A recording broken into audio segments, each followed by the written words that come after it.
Hello, Void. With the end of my rod and ring journey in sight, I've been thinking a lot about where I want to go next on my spiritual path. I'm nearing the end of the week of ritual activity to the 7 deities of heaven, otherwise known as the 7 who decree fate. Then there will just be a few ritual activities left to complete next month before I have earned my priestly robes and the holy regalia, the rod and ring. Throughout the ritual journey in Rod and Ring, I progressed from a simple supplicant of the gods to a temple steward, and soon to be someone worthy of the priestly red robes. But am I really worthy of the title of priestess? I am maintaining my temple to the gods, and I'm building a relationship with each of them. I have a daily devotional practice to my patroness Inanna, but is that really enough? I consider the titles of priest and priestess to be more for human benefit. The gods already know your heart whether you claim a title or not.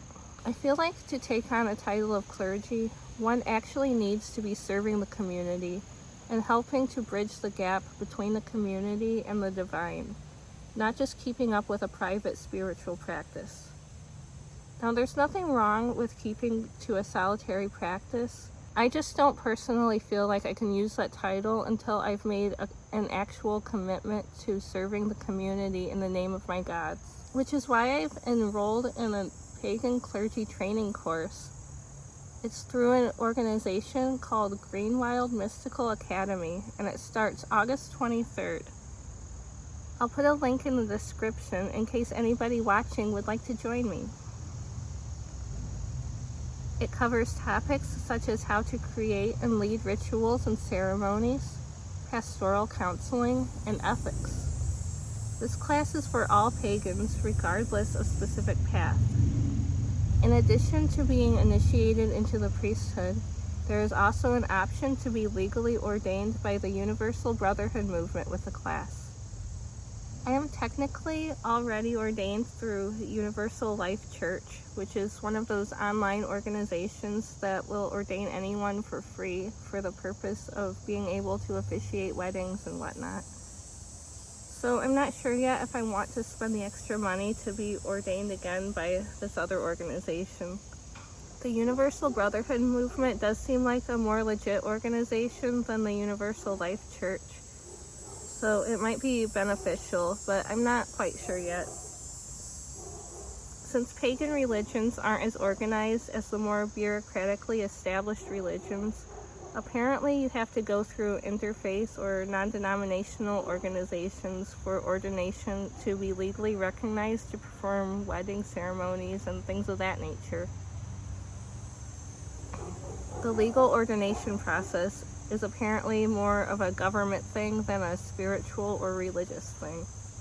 So it seems like the best option for pagans in the United States is to be initiated into a priesthood, but then also be legally ordained by a church that is recognized in your state. So what do I hope to accomplish by taking on a clergy role within the pagan community?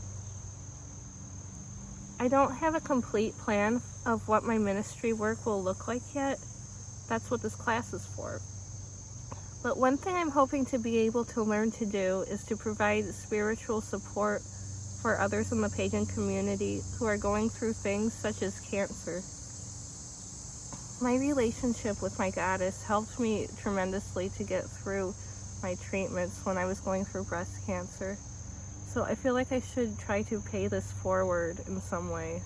I don't know if that will look like starting a support group or individual spiritual support or what yet. I'm open to suggestions, which is why I'm putting that up here on the internet. I'm hoping to be able to provide other services like pagan and nature-based weddings and hand fastings, funeral and memorial services, home blessings, naming ceremonies, whatever the community has need of. I honestly don't know where this will lead me, but it feels like it's what I'm supposed to be doing with my life right now. I'm just going to take it one step at a time and see where the gods take me. Okay, I'm going to be doing a reading to see what do I need to know before I start the Pagan Clergy training course. And I'm using the Babylonian Tarot. I'm going to be doing a simple 3-card spread based on the 3 planes of existence in Mesopotamian cosmology: heaven, earth, and the underworld.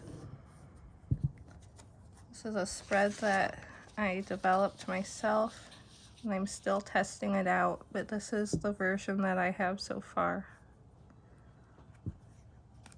I'll just keep my description up on the screen while I shuffle.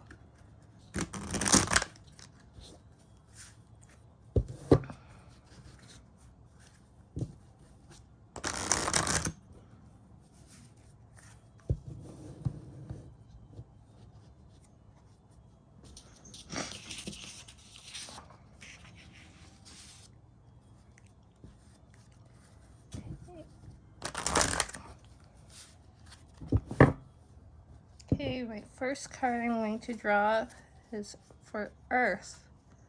This card represents the situation as it currently stands. So in this situation, this card represents my current place in my spiritual path and how it relates to my goal of becoming pagan clergy.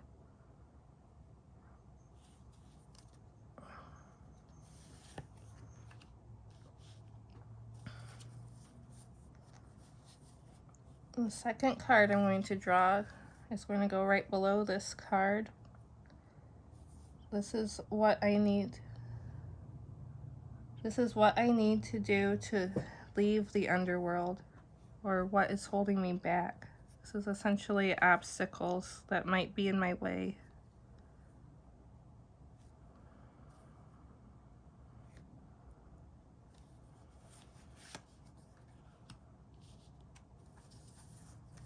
And now the third card, Heaven. What do I need to do to ascend to the heavens? Or how can I rise from the grips of the underworld? Basically, what do I need to do to overcome the obstacle that this card will reveal?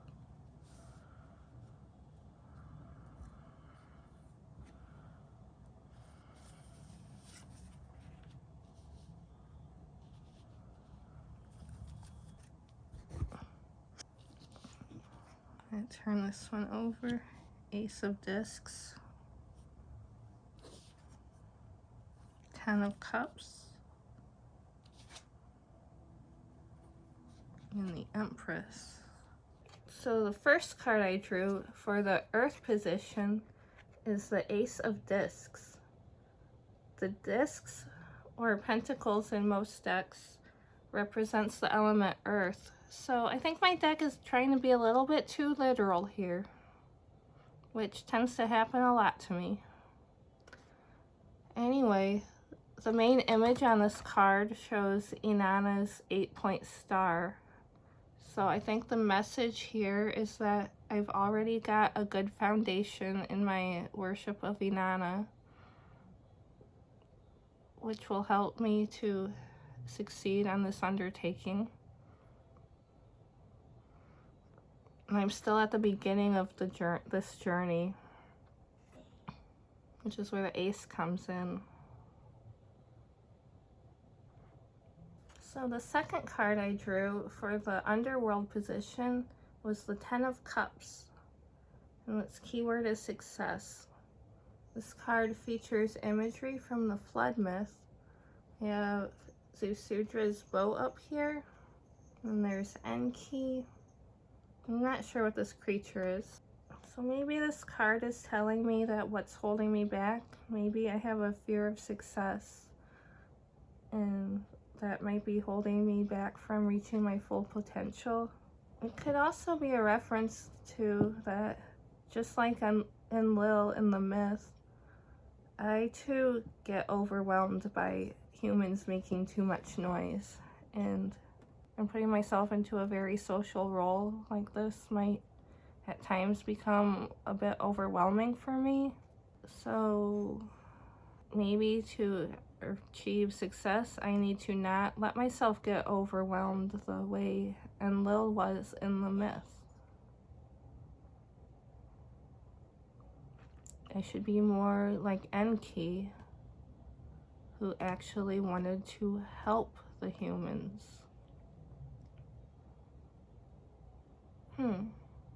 That's why I like this deck so much, because it has all this imagery from the myths, and that helps me to interpret the cards a little bit better. Yeah, I think this card is in this position is telling me that I need to get over my fear of success.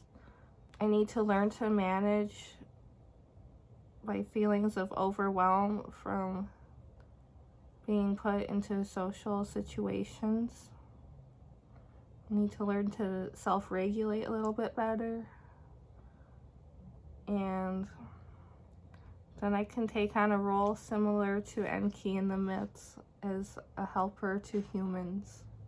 The third card I drew, the card for the heaven position, is the Empress, featuring Aruru, who I believe is the Babylonian name for Ninhursag. Or maybe they were conflated later at some point, I think. I'll have to research that a little bit more.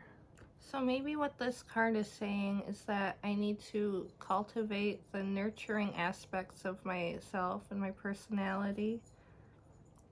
And I need to learn how to take on a more compassionate and nurturing role when interacting with other people.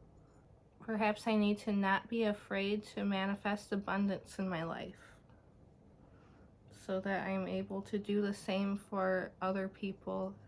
I just need to embody the characteristics of the Empress in general. Oh, I forgot to turn over the base card when I was drawing the cards. I like to use the bottom card at the bottom of my deck as a base card to give me a little bit more information about the reading overall. And the one I drew here is the Five of Wands, conflict. Now this might mean that the path that I'm taking might cause some conflict with people in my life, perhaps. Maybe people who don't agree with my religion might have a problem with what I'm doing. But I guess that's to be expected. But I think this is something that can be overcome. Thank you for watching. Don't forget to like and subscribe, and I'll see you again next time.